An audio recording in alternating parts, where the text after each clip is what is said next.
You've seen the C-130 bring in that machinery before, but this is the film that the embassy had given me of what they had, their service that they have rendered to Sapua. So here you'll see some of the machinery and some of the flight crew and so on.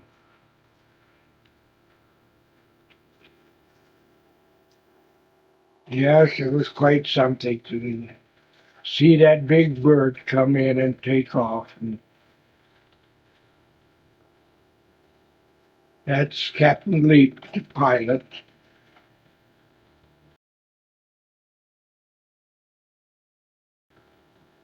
Here's the Opano. I had taken them one time in the Jeep down to the Opano where they like to swim in that curve, deep water. And after that, they always made a flight over that territory. And one time they came, and it's quite a gorge. And I was standing alongside of this guy. He was a uh, engineer, and this is Mendes, flying over Mendes. And that was their homing to come to Sapur, and we were to turn here at Sapur Airport. I was standing alongside him, and they turned, and they went to the Upano, and then they turned straight up and down the wings and made that curve in there. And here I was standing by him without holding on to anything, and I didn't topple over or anything. There, I asked our pilots about it. He said, that's perfect coordination. He said, yes, you didn't have to hang on to anything because of the plane was coordinated.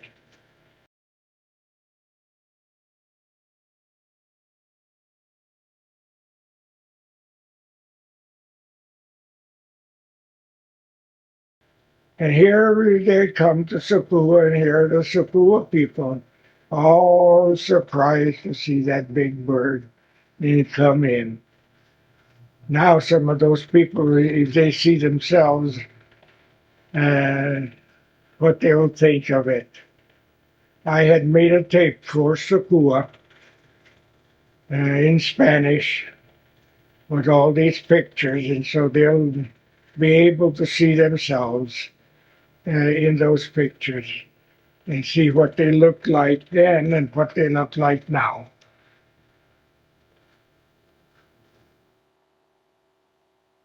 I'm sorry that I'm putting this over here. On the others, I cut the film and then spliced it right in sequence, but I didn't feel that for you kids it was necessary for me to go through all that work. It's a big job.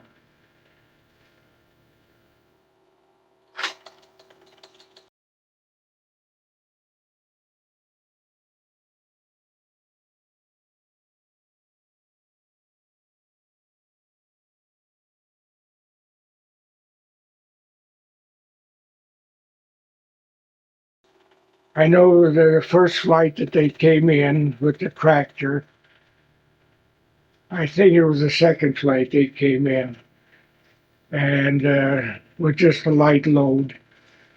And the captain Leap came to me and he says, Mr. Ficke says, could you tell them that we could bring fuels in, gasoline, diesel, and oils and stuff?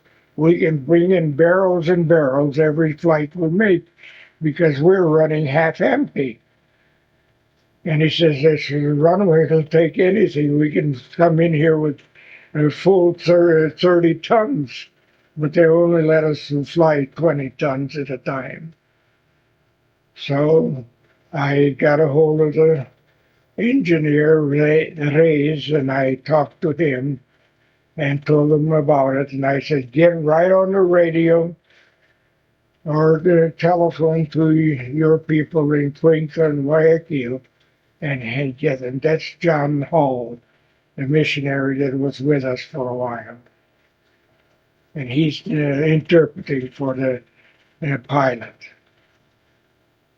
They like to have fun with the kids. He brought a bunch of balloons.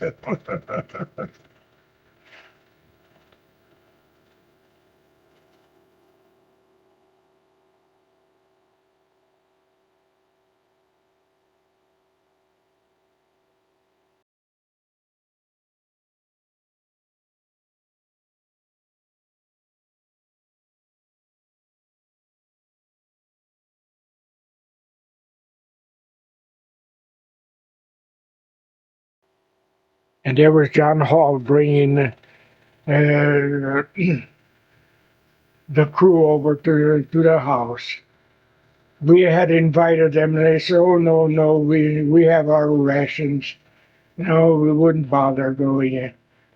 But once I persuaded them, and a couple of them came, and when they tasted Ma's apple pie, they were ready to come.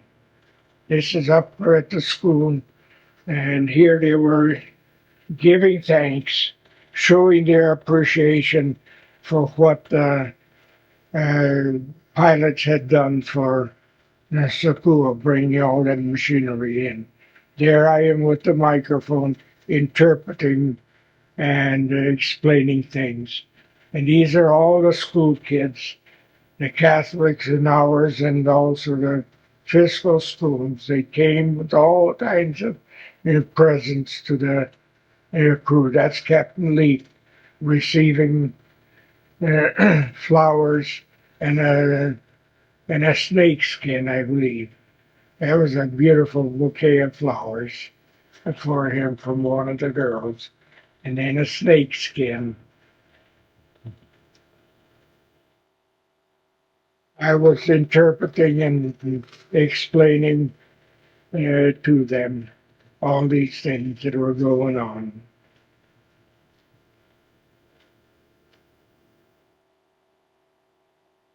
That's when I was a little younger, wasn't I?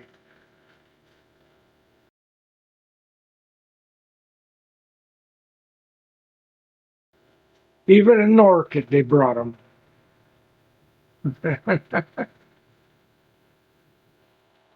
Oh, they just enjoyed that. Oh, how the kids enjoyed it, and the crew was just overwhelmed because the Captain Lee put his hand on my shoulder afterwards, and he says, "Mike," he says, we never had any such a reception as these people have given us. We have done much more for Peru, but they never even said thank you. And here these people just can't say enough, appreciate what we have done. Oh, how we appreciate that kindness to us.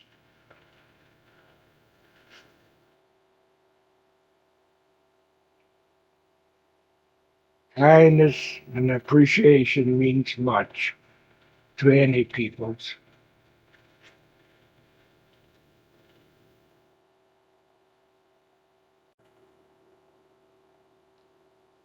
One time when the ambassador had me come out to Cuenca with them, we were flying from Guayaquil direct to Socua, and they came over Yaupi, and they were circling, afraid to get into Peru, and finally the captain called me up to his alongside of him, and he says, "Mr. Fick, could you tell us where we are?"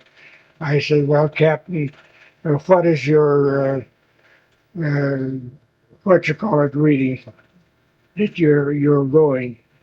And he gave me the compass reading, and I said, "We're just swing over that way, certain way." I said. So he did. He swung over, and he said, "Oh, now I see the runway." He was going to Wallakisa instead of going to Sapur. So I showed him the way. even with their compasses and everything. That's fun.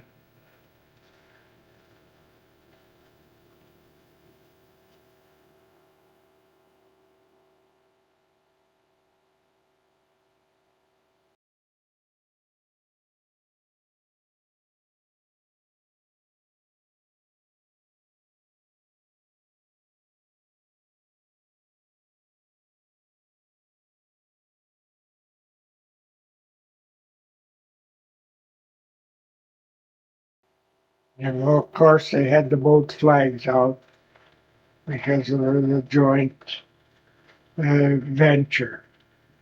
And here are the people of Cuenca saluting the ambassador. This is the ambassador, and then some of the crew there. I don't remember the colonel's name there, but these are military boats, American and Ecuadorian.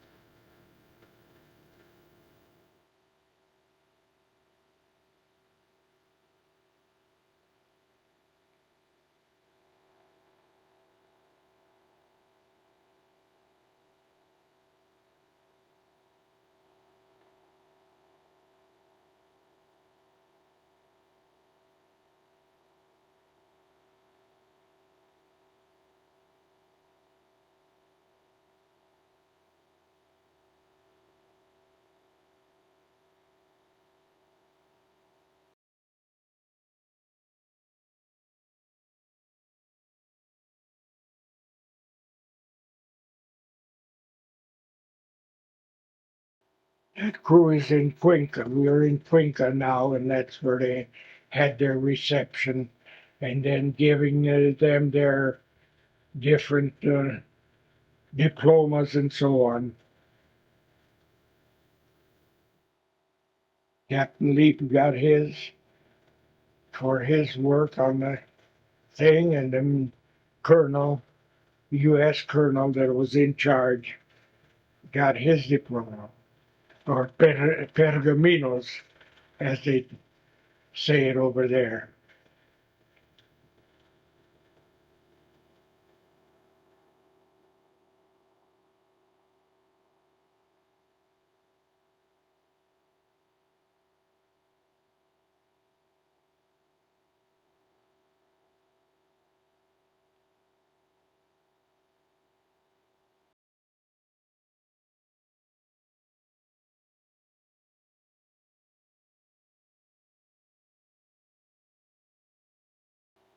We're back in Sapua now.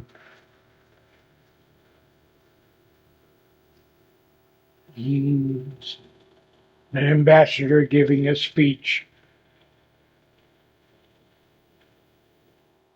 And the nuns, of course, they had to come out and show that they had a part in it too. But their school kids showing off. But they didn't have absolutely nothing, no part in all this that took place.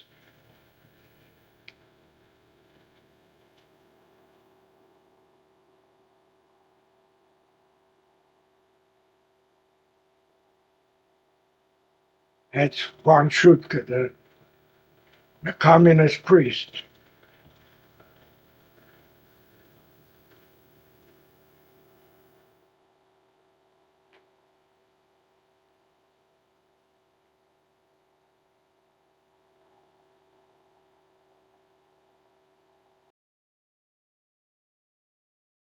It's a cake that our girl in our kitchen had made.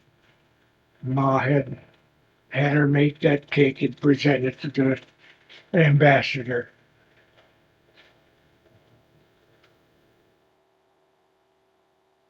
When they took the ambassador down to Guayaquil to pick up his plane, I was with them. And when the ambassador was walking to his plane, I walked up to him and I shook hands and thanked him for what he had done. And he put his hand on me and he said, Mr. Ficke, he says, I've done my duty, but I thank you for what you are doing that you have no obligation in all. And we're so glad for what you have done. So that was from the ambassador to me.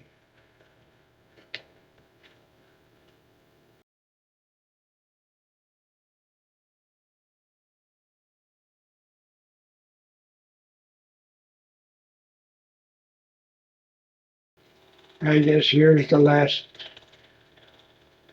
runoff, and I was in this plane going to Guayaquil. Mom went in this plane when she broke her glasses. Went to Cuenca. I asked the pilot if he'd take off. Of course, you're one of our crew, and anything you say goes. And so Mom went. In 35 minutes, she was in Guayaquil getting her glasses fixed.